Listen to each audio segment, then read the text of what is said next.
Okay, so we're gonna go ahead and start getting the seal in place. So I cleaned up the area, just used some brake cleaner and got the dirt and stuff out of there because you don't want that. Now I know some people want to coat the outside of this like with RTV or something. I wouldn't recommend to do that. These seals, they go in dry. Maybe just a slight little bit of oil you could probably put on it if you want to kind of get that kind of like a air, oil barrier there so nothing seeps out. But honestly, this is not high pressure. It's just some thick gear oil that it's not going to make a difference. I wouldn't recommend to go ahead and use RTV. First of all, it's messy, and you don't want any of that RTV to get up around your seal lips, because you could spring leaks and have future problems with that. So now let's see. We're going to just start out with a mallet. Just something just to start tapping it in. Right now I got it just sat in there as even as I could. So I'm just going to go ahead and just take my plastic mallet and just, when I start to see it move on one side, I just go over and tap the other. And we're just going to give this a gentle tap all the way around. It'd be no different than doing your seal on your trailer or your utility cart or anything like that. It's pretty straightforward. Actually, this is working better than I thought it would. Actually, it went in pretty even right off the bat, and that's your biggest, to me, that's your biggest hurdle, is getting it in even all the way. So now I'm at the point where I'm flush with the housing, but yet I still got a little ways to go in here to get down to where this is flush against, there's a spacer, or I don't know if it's some sort of shim or something, part of the housing that goes around inside here that, and I wouldn't recommend using a screwdriver or anything like that. What you want to do is I'm going to try to see if I can come up with some sort of just a round coupler, just to do the same thing, tap around, so I can go ahead and let's see if I can let you take a look here. I don't know if you can quite see that or not, but we got a little bit to go, not too bad. And to me, this is probably going to be the hardest part. I'm hoping that the bearing will go back together easier than it did when it came apart, just due to the fact that we have more equal pressure on each side of it as we set it in there. So let me go find something and we'll move forward. Okay, so I found one of my bigger sockets. You could probably use anything that's got an even surface around that fits, just as long as you get it so it's smaller than the actual around the housing, because this probably does set in a little bit, but big enough to cover the whole seal part. Now this one, instead of my little tap hammer, I am going to go with my brass hammer, because at this point I'm not hitting directly on to the seal itself, I'm hitting this. So again, just some gentle taps, stop and take a look what you got. Everything seems to be going right in smooth here.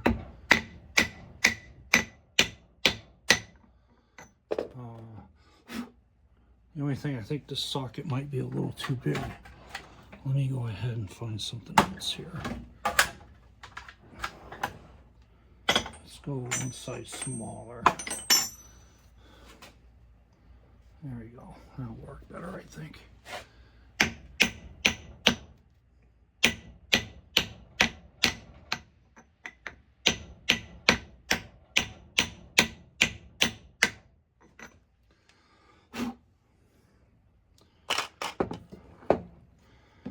Now, once you get down, once it's in there, you can hear a distinctive tone that it's seated or not.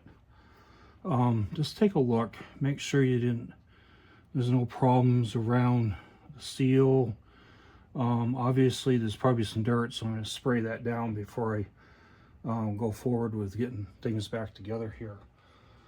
So at this point, especially being out of this for a couple weeks, I want to kind of look at the installation process to see what goes on, and I got the repair book right here.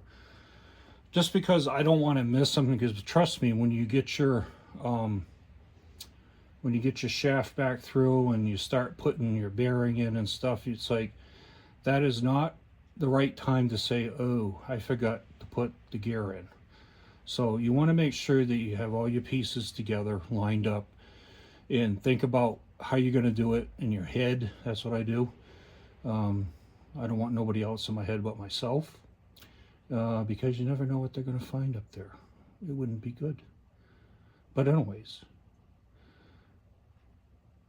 if you have it, just take your time. That's the biggest thing.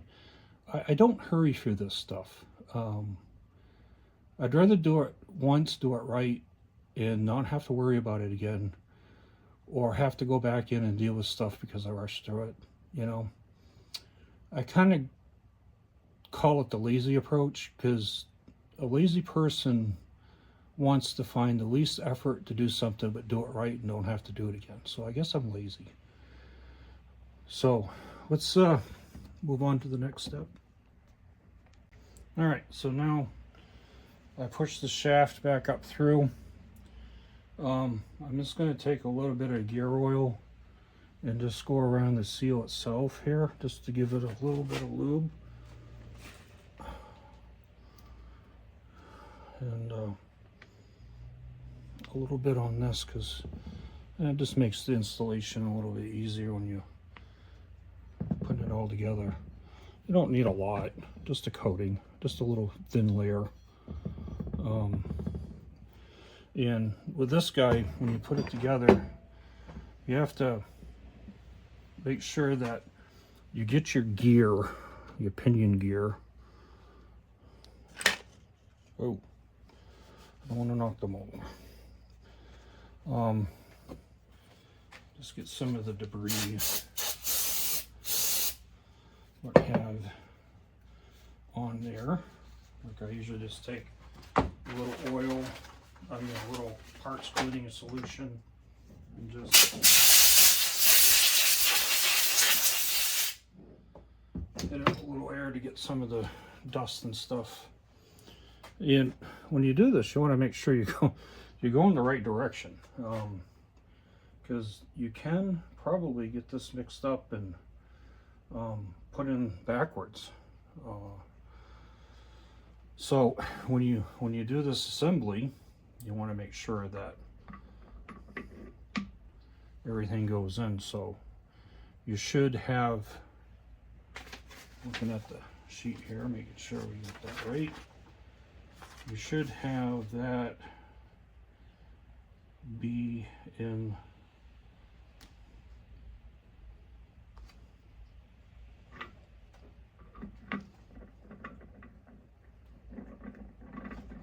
wow. Well, I think you found the answer right here. It only goes one way, so it's idiot proof. There's no key slaughter in it, so you don't have to worry about but you can't get it backwards, because it won't. I say that, look at that. You can get it backwards. So there's no keyway in it or anything. It just goes in. I mean, I suppose you could mark it when you took it apart to make sure you put it back on the same groove that it came off, but you know, this is a tractor. I don't think it's that critical. It's not like you're taking this to the track anytime soon. So we're going to go ahead and make sure that I got that right when we put it back together, so it's not wrong, because I don't want to feel like have to take it all apart again, you know what I mean? So I'll be back. Okay, so we'll go ahead and set the gear in the housing, tapered in down or towards towards the shaft. And we're just gonna work these two pieces in, like so.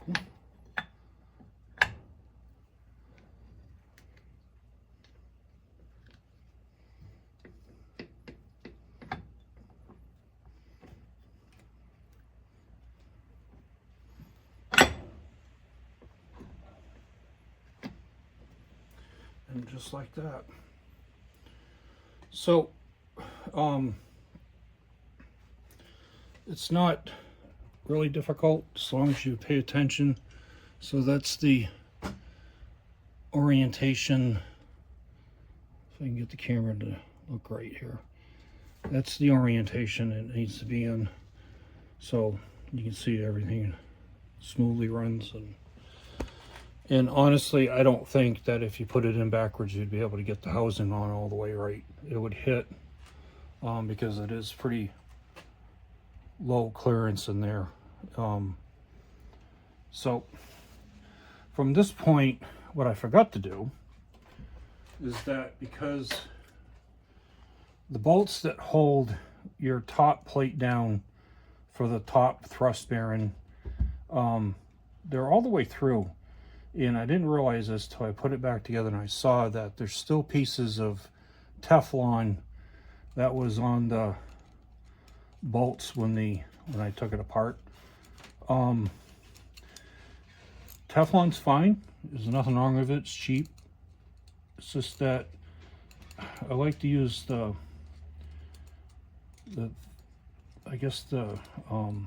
liquid or paste stuff.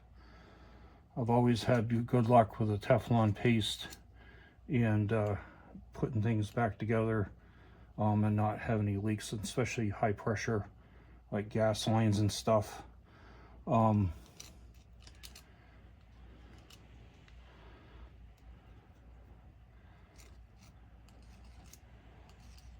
So with that said, I'm just going to get this end cleaned up.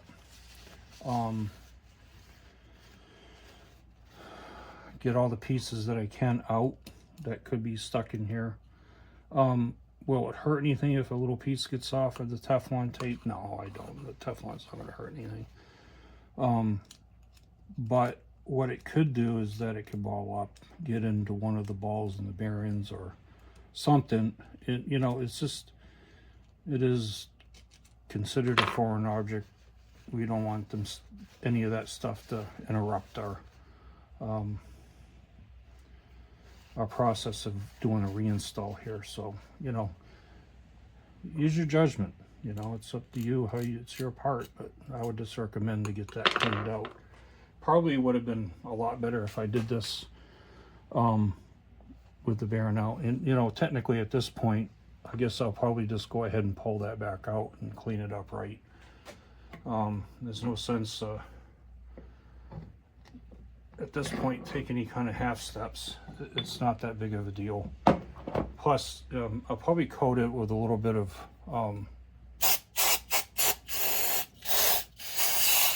gear oil when I start putting this back together. So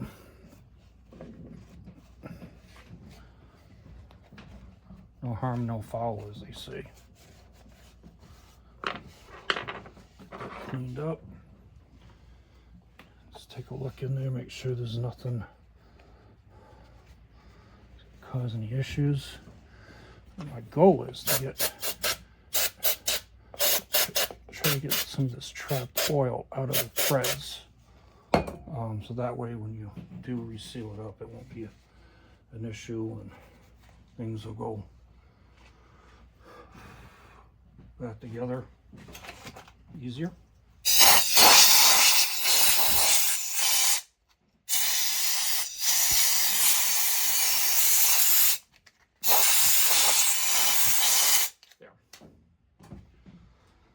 I think that'll work. All right, so let's go ahead and do this again.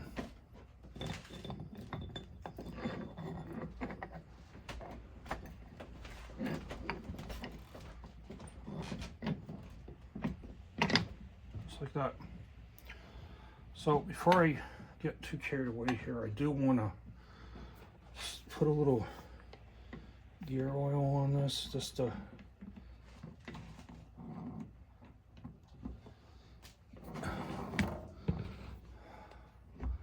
keep it lubed up, as they say. And I'll put a little gear oil on the rest of this here. Of course, I mean, it's going to be covered in gear oil anyways, but just to keep things,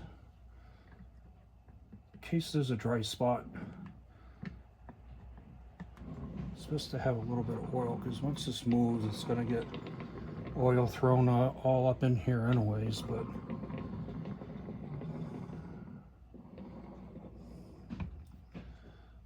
it's just me. So at this point in time, it's time to start putting things back together in reverse that it was. So this top part, when I was looking at the bearing, I noticed that there's a lot of packed grease in here. So that tells me that there's not a lot of gear oil gets to the top part of this assembly. So what I'm going to do is I'm going to go ahead and clean the old grease out of the bearing, and I'm going to go ahead and repack the one side, and this side was with the lettering that it was to the outside here. And I'll just, you know, throw some lube back down in there, because the grease is not going to hurt anything. And matter of fact, a lot of times when I put things together, like any kind of an O-ring or, you know, rubber gasket or rubber seal of some sort, either I do dab a little oil that the assembly is attached to, or if it's like a fuel system, I'll use a little bit of petroleum jelly, because that breaks down with oil and with gas, because it is a petroleum product, believe it or not. And so with that, I do have some like aviation assembly fluid that works really well, and it's basically a real thick oil. It makes things so, like when I put these bearings back together on the bottom, when you come back around to the bottom section here, you can see where you got that bearing is. It's just like duplicate of the same top. You got the bearing, then you have the thrust part that goes like this. Then your ball goes into this little groove. Then you have the top part of it, which is the same thing. And, you know, be careful, because I believe they are shimmed to the right size pinion on this. You want to make sure your backlash is right. So I didn't change anything as far as peeling shims off or not. I just made sure I kept everything together. So when you put it back together, you don't have to worry about making any kind of mark on your teeth to kind of find out where your backlash is. Kind of similar to like a rear end on a car in a sense, because you got a couple different spots, but where this is already done factory, I'm not changing anything on that aspect. So the next step now is that I want to get the surface cleaned up a little bit here, because it has a little bit of sealant, and that tells me that I probably will have to add some, because there's no gasket to that or anything, and I want to make sure we don't get any water or protrusion or oil leaking out of that just because of that. So we'll be back. Alrighty, so now we're at the point where we're going to go ahead, and I cleaned up the bearing here. We're just going to pack it in some grease, just because it is on the top side here. I got some marine grease I'm going to use. It's because it's got good water displacement to it, which if there is moisture gets in here, it'll, you know, won't ruin the bearing. So just like anything else, just going to pack it like a whale bearing. I'm going to get her in between the balls and stuff. Give it a little spin, zeros, sure you get the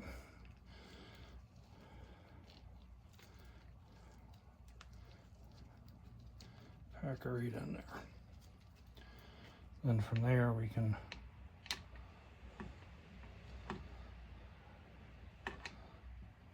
I was hoping that it would start on its own.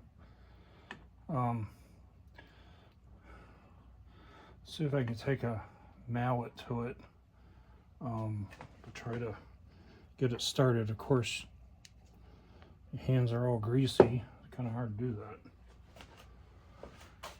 that.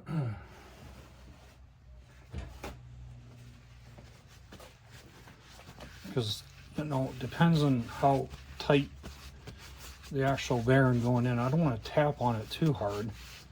I might have to end up using the press to put that in, just due to the fact that I don't want to put too much pressure on it by just pounding. I just want to give it a little, try to get it started here. It might not work.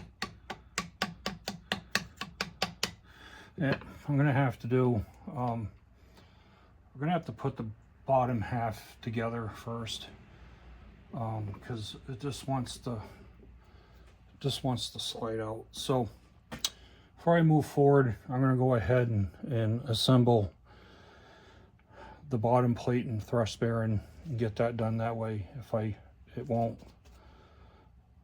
the shaft won't want to come back out like it's doing right now. So with that said, see you in a minute. Okay, so let me shut this fan off so we can hear each other.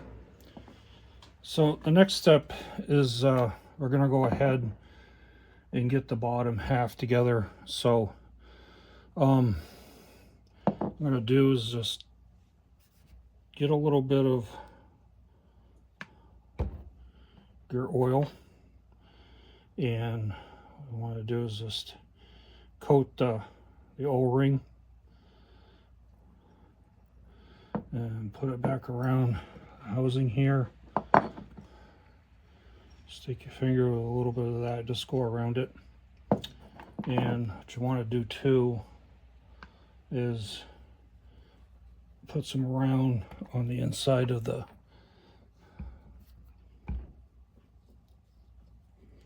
housing here where it mounts into. So now when you take this apart, you got to remember I told you about there's a spacer here. This spacer is measured by, when they do from the factory, anything to do getting the right pinion gear marking line up and all that stuff. So you want to make sure you reinstall that. So I'm just going to, not necessary, I'm just going to dab a little gear lube to it. Then of course you got the thrust bearing goes next, and that should just kind of just slide right down in there. It's a tight fit, but she'll go in just right, perfect. Then now I want to go ahead and add a little bit more gear oil into the raceway of where the balls are going to go in. So remember that this was the split bearing that we had. So what I'm going to do is gingerly, before I do that, let's make sure I have it right before I put it in. So it goes like that. So I'm going to go put that like that, put that like so, and try carefully drop each ball back into its slot that it goes into, just like that. Now we're back together. I'm gonna add a little bit more gear oil to it, just so I can keep those guys in there. I'm just gonna do a little run around with this to smooth out that oil, and that's pretty much it. I am going to go get the lower steering arm that connects onto this. And that's because I want to make sure that that we can just assemble this together in one shot, and me not trying to put the bottom plate on or anything out on the vehicle. I'd rather do as much as I can in here on the bench where I have a little bit better control environment. I also have the fact that you drop something outside, you have more of a chance that it's gone forever or it's ruined because it's in the dirt and the mud and all that goop. So this one, there was no sealant or anything in it when I took it apart, just the O-ring, and that's how I'm going to put it back, with the O-ring.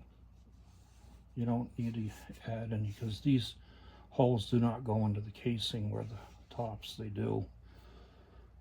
So I'll come back and move forward. Okay, so now I got all the parts cleaned up. We're gonna go ahead and assemble the bottom thrust bearing to the housing assembly. So make sure that you have your shims underneath your race to your bearing balls. I just give a coat of a little bit of oil or gear oil just around the O-ring, and we're going to go ahead and put this back together. Now just give it a little, just a slight little turn and twist just to kind of get the O-ring to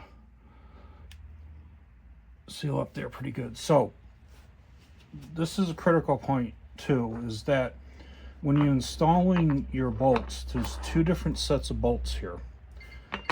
Your first set is going to be bolts that have all threads, and you got, that's two of them, and you got two bolts that have a shank and not all the way threaded. So there is an orientation to where you put this together. So along with that, you also got to add your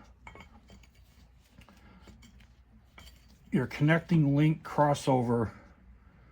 So on, it'd be on the inboard side. So just think of it as this part of the gear casing. You want your all threaded bolts to go in on that part.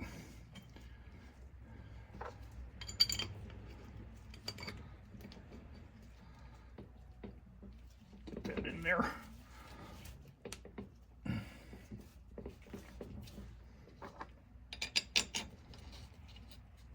Now that you started these. So what I had done before I put this on, I went ahead and put the drain bolt back in to the bearing housing. You don't have to, you can wait and do it now, it doesn't matter, it's a preference thing, I think. So now we're gonna get, I think that is probably 15 millimeter, 14 millimeters, try 14. So it's a 14 millimeter, and we're just gonna go ahead and get that tightened down.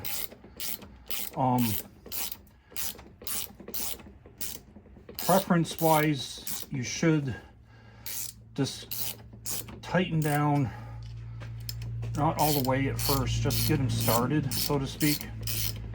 And then when we get closer to them coming to the housing and everything coming together, we'll just basically crisscross our tightening sequence here. There probably is a torque to these, but honestly, we'll just use the German torque, which is good and tight.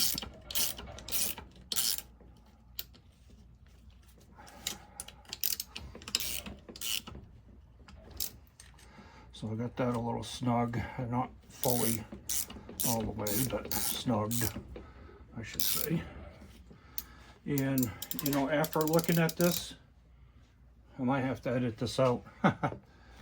I got the forward position. I did it wrong. I gotta take this all back apart.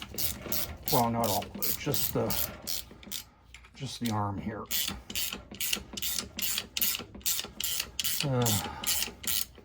one of those days, I believe. I know up here in New England it's been raining this summer. And it was pouring today.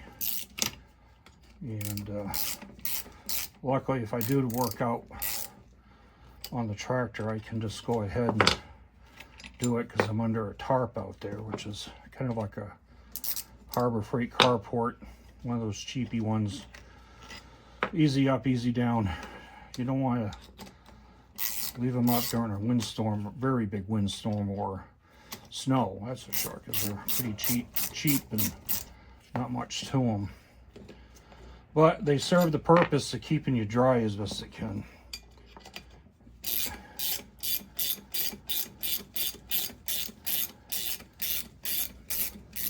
All right, now that we got that one off, let's go ahead and turn it around to this position.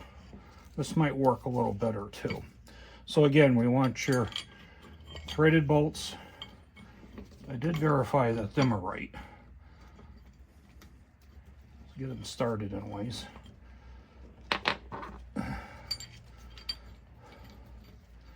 And you want your partially threaded to where it's going to be on the outboard or towards the wheel hub.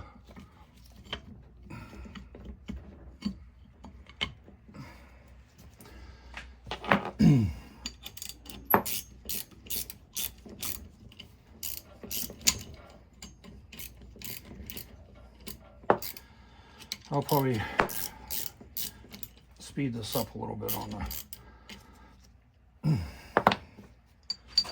You don't need to sit here and watch me bolt up this housing, as I mean, bolt's a bolt, right? Trying to hang on to everything at once is the fun part. Until we get it all started here.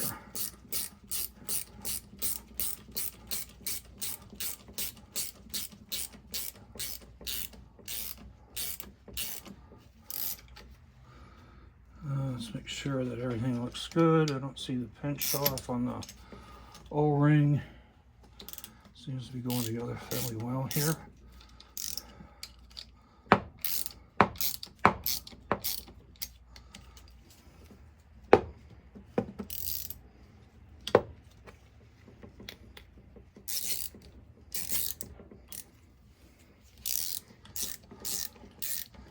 Of course, I wear gloves to help protect my hand, but they rip. I want the most high quality ones, but it's better than nothing, I guess. Now, I did have, when I was taking this apart, I did have one of the bolts give me a little hard time. I cleaned it up the best I could, so it's just a little tight going in, but it's loosening up as I get close to the end of its travel.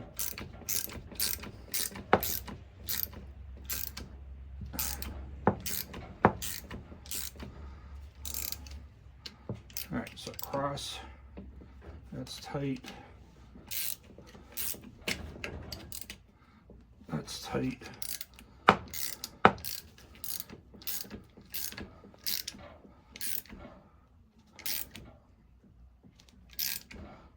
That's tight. So I'm going to go and switch to a socket now because my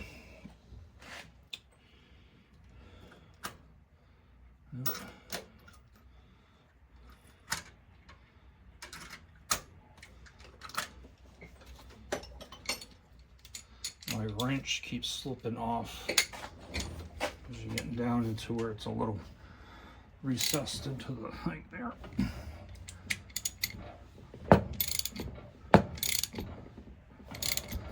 Plus with the ratchet, I have a little bit more leverage getting these tightened down. Okay, so that's back together. I got the orientation to the arm correct. I have making sure I got the bearings and everything back where they need to go, and I got these tightened down in a crisscross pattern. Everything looks good so far. I don't see any other issues, and when I look at this now, I could see the pattern where the pieces come together, so I know that that's correct. So the next step, now that I got that together, we got to get the top part of the bearing and the top housing piece done. Let's see how that goes. Might have to take it and put it in the press, but we're going to try to see if we can just work that down without doing that. So that's our next step. Okay, so let's get in that position so you can see what I'm doing. I already lubed up, greased up my bearing, because the top side apparently don't get the oil up, kind of thrown up there. So we're gonna go ahead and we greased it up, cleaned it up, greased it up. So I'm gonna see if we can just sneak that on there. And I put it to on the bearing assembly where the markings or the bearing number and all that on the upside here, because that's the way it came off. I don't think there's a particular right or wrong way, so to speak, maybe.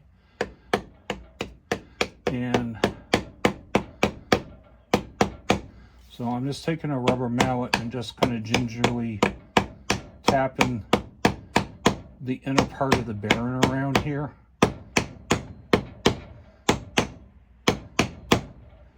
It is a tight tolerance, like I just want to get it started. Okay, so I got it so it's seated on, but I think what we're going to have to do is I'm going to have to set the press up and press this in. And what you want to do is that if you're using some sort of like I'll probably have this part of the seal race, you want to make sure that you're only pressing on the inner or the bore part of the bearing, because that's where you're going onto the shaft. If you try to put tension on the outside, you got a good, pretty much likely chance you're going to destroy your bearing, because it's going to push, it's going to put all the pressure on the cage that holds all the balls, and it's just going to warp them, or you know, it could even just pop them out. So make sure that you put only your pressure on the inside of the bearing inner, I guess would be the right terminology of the bearing there. So, and you got to make sure, because this has still got some play, you want to make sure that when you start pressing down, that it does get down into the outer part of the housing, and make sure that it's not pinched off, because you do have a little slop going in and out from the shaft. And you don't want to put too much pressure either when you're doing this. You want to just have it slow and steady, kind of get a feel where you're at. If you got a gauge on your press, that helps, because you could tell if it starts to move, and you probably will feel it move. But you don't want to put too much pressure, because you're going to end up putting all the pressure down on the bottom thrust bearing. And you just use your noodle. Think about it before you do it. So I'll probably have to get my press set up, and we'll go from there. So when I didn't have a corner, I went ahead and tapped that down a little bit more. It seemed to kind of go in pretty smooth, about, because I'm trying to think of people that might not have a press, in that if you do have a press, obviously you know how to use your press. Just be caution. I kind of have a tendency of wanting to be on the cautious line,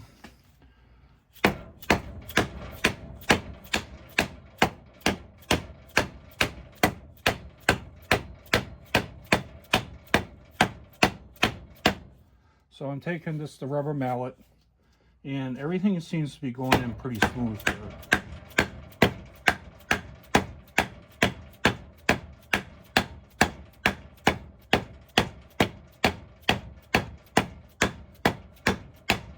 And again, I'm only going on the inside. I'm only hitting the very inside race because I don't want to put too much.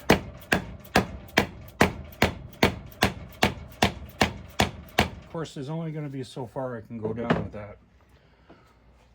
I mean, if you are good, you might be able to get a big C-clamp in with a socket or something and do that. That's another option too. But, you know, I'm at the point where I got it started and it's going in smooth. There's no issues. I'm just going to go ahead and use the press, because press is overall central point, so there's no one side or the other you're going to hit and try to get it in that way. So I guess we're going to set it up. All right, so now we're over on the press. I went ahead and did some shimming up here to keep everything perpendicular and straight on with the press. I am going to start it to kind of take up with the air because it is an air jack, but when I get down to it, I'm going to hand pump just so I can get the feel of how that going in. Along with that, you want to make sure that if you got like a socket or something, that it's big enough to cover the inner portion of the bearing, but yet wide enough as far as an opening to make sure that when the shaft comes up through, it's not going to bind up on this. So let's just start by getting this down close to where we need it, and we'll go and do it manually for that when we get there. So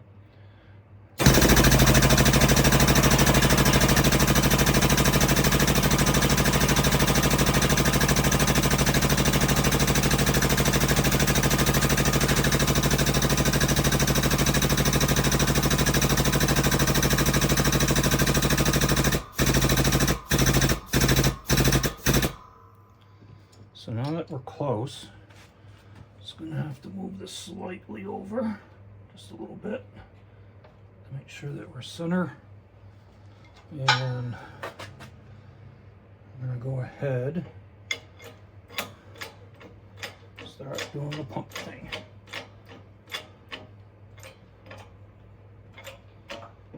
Yeah, I can feel it because I have my hand on the bearing, because when you get down in there, you're going to feel it creak. By creaking, that's a good thing.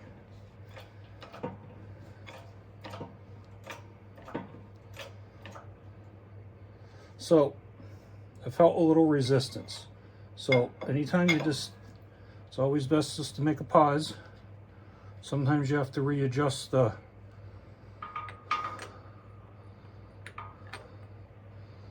it could be just now it's starting to seat. So let's go ahead and continue.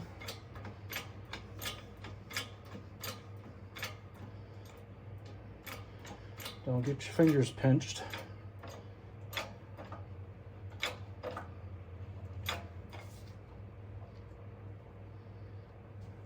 Still feel more resistance than I like here. Let's just regroup.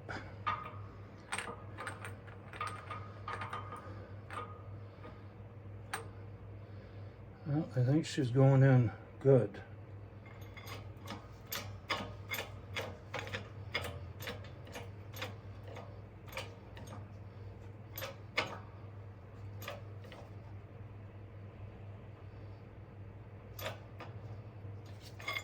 Still feeling some resistance here.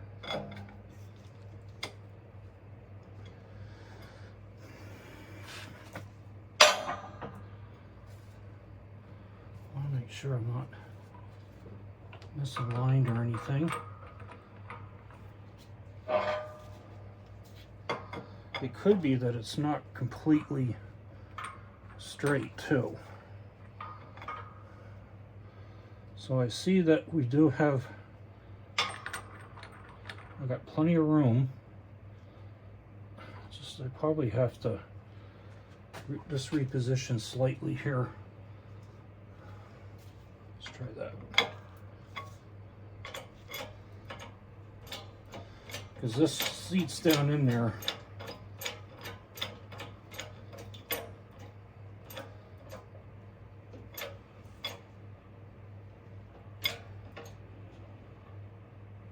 I don't know, if there's something else feel right. All right, let me think and get back to you guys here, because I want to make sure we're doing this right and not breaking anything. Okay, I'm back. I think what I found out is that I completed the travel.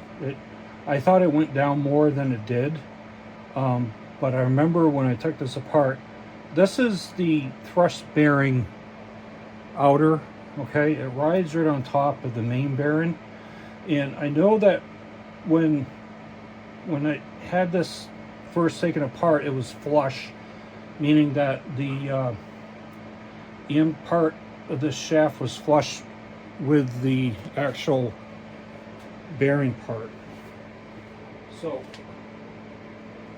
I don't know if you can hear me. Let's shut this fan off in case I don't have to talk over that. So again, always feel your gut instinct. If something doesn't seem right, just slow it down. Take a just regroup on this. And this ain't gonna take much to press this part of it on, just a little bit, just enough to, there, that should be it. Now if everything goes right, that should be flush, and it is. It's flush.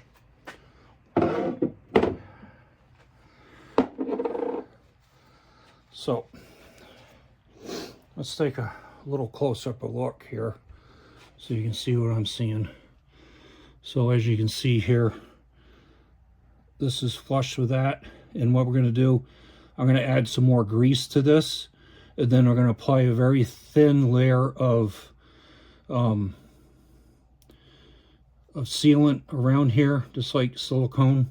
Doesn't take much. You just want to coat this to keep a gap, because there's no any kind of a gasket or anything for this. And also too is that when you put your bolts back in, because these are bored through all the way through the housing, you're going to have to either put Teflon tape around each bolt, or you can go ahead and do what I'm going to do, is use the actual, I guess it's just pipe sealant stuff or whatever. I've used it on many projects and it's always worked good for me. So, all right, we'll move on to the next step. All right, so now I'm back on the bench. I gotta tell you, this assembly is not the lightest thing in the world, and it's kind of a pain to move it around, but we'll deal with it. So anyways, as I talked about before, I'm just going to put a thin seal around this assembly, because when you squish this down, it's going to squeeze out. You don't want too much, but you don't want too little either. There is such a thing as too much. There is. I've been there, done that. So, I mean, I suppose you could do the bolts too with this stuff, but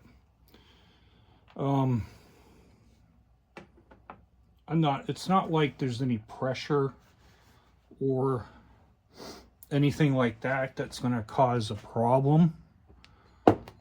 So to me, just applying a little bit of this pipe, basically it's just a kind of a pasty Teflon stuff. The only bad thing about it is it's very messy. It reminds me of NEC's compound. It's like you just put a little bit, and next thing you know, you get it over your face, your hands, your body, then you touch something else and it's all over that. And so See, you cannot get it on you, no matter what you do. So you just might as well just face the fact that it's part of the life of it. If you don't get it on you, you're probably not doing it right.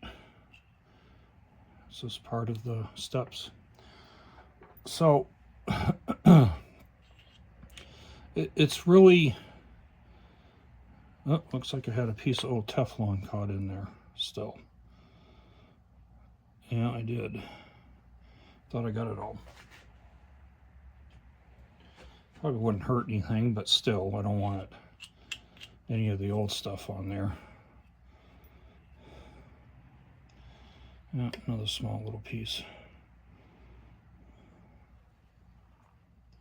Not a big deal.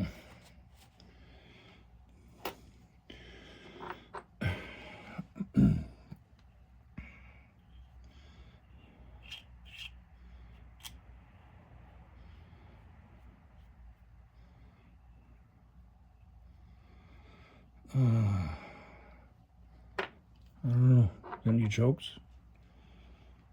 I probably have a million of them. My daughter says bad dad jokes. Which, you know, might be a little monologued or monotoned, or I don't want to be that. I want to do this with some fun, but I don't know. Sometimes I get so focused on what I do and I forgot to have humor. I'm a humorous person, a very dry humorous person. I say a lot of stupid things. Sometimes I get laughs, sometimes I don't. Oh well. I think I like more of the reaction I get doing something and have a straight face and see what the people think, if I'm joking or serious or not. So at this point, we're going to go ahead. I mean, I suppose you could put some sealant around there too if you want, but I'm not going to bother. And there's no right or wrong way with this. You just basically line your threads up and just crisscross your pattern. That's really about it. You know, you shouldn't get any leaks anyways coming this high up in the assembly, just due to the fact that gear oil's thick and it just doesn't travel up this far. But we're gonna go ahead and just for giggles do what I saw was on there before. The only reason why I don't like to use like sealant or something like that on the threads is because a lot of times it acts like a Loctite, and I just don't want to. So when you do, it's going to squeeze. So when you're done here, I'll show you. You're going to have a little gap, and you should have a little gap between the top part of this knuckle to the lower part of the housing here. Just due to the fact that you got to have a little space. Then when everything comes together, it all tightens down and everybody's what you want it so it's all solid. You shouldn't have any play or anything, but when you nice, as far as I didn't spill that, popped out. So what you want down in here is you want a little gap. You don't want it flush, which I don't think it can be because the way that it's made. And once you tighten all this down and everything, this whole thing should come together and be solid. You might have some play because obviously it's but let's get these torqued down and we'll see what the next step is. All right, for pretty much we're done with the assembly. Everything seems to be tight. As you can see that the gearing is spinning. This turns easily. It all seems to be snug and tight. Very little play is what you want. Always just take a look at your work. Again, had a little bit of the sealant come out, not a lot, just enough. I just tightened these down 14 millimeter, crisscrossed, and did a final tighten. Next thing you got to do, I'm going to go ahead and pull this O-ring off, clean it up, because it still looks good. There's nothing wrong with it. I'm going to reuse it. I know a lot of people say, no, don't ever use old O-rings and stuff. Well, yeah, if they're broken, cracked, chewed up, flattened. This is springy, no cracks, still in good shape. Just add a little bit of grease around it. The shim, there's another shim here that you want to make sure you don't want to have it on there. So I just want to clean up some of the rust. I'll add a little bit of grease to that as well, just to keep things smooth and happy. And the other part of the steering knuckle that comes off from the main rod that comes down, that's going to be packed with grease, so you want to clean that out. And I left that on the tractor assembly. You could take it off. It's nothing to it. It just connects on here and bolts down, and the cap comes over onto this. So you just want to make sure that you just put some fresh grease, clean it up, put some fresh grease, and you'll be all set. So probably the next step will be putting this together on the tractor, and we'll pick up from there where to go. Right now it's getting dark and it's kind of rainy, and I don't feel like going out in it. It's kind of muggy. It's one of those days. So hopefully tomorrow we'll pick back up on this, get that assembly together, finish this, service it with gear oil. So you got your gear oil for your housing here once it's on, then you got your gear oil fill for the axle assembly. So you got two different places. Okay, so your hub is this. Here's your filler screw right here. You just basically fill it up until it comes out, just like a gearbox or a differential. And the same on the axle assembly too. You fill it up and it fills this port, and then everybody's happy. So with that said, hopefully I'll have some more videos of different projects I'm going to do with the tractor. Some of it's probably I won't do, like I got to replace the seat. I probably won't bother with that because it's pretty, not much to it, unless there's something interesting about it. If there is, then we'll go ahead and put the video on that. Then I'm going over to a quick disconnect, kind of a skid steer system on it, as opposed to the pins, the old style pins with a bucket, because it's just, there's more attachments available. Plus it seems like that's what every company's doing, is going to this, where John Deere has their own, skid steer and all that. So for now, talk to you later.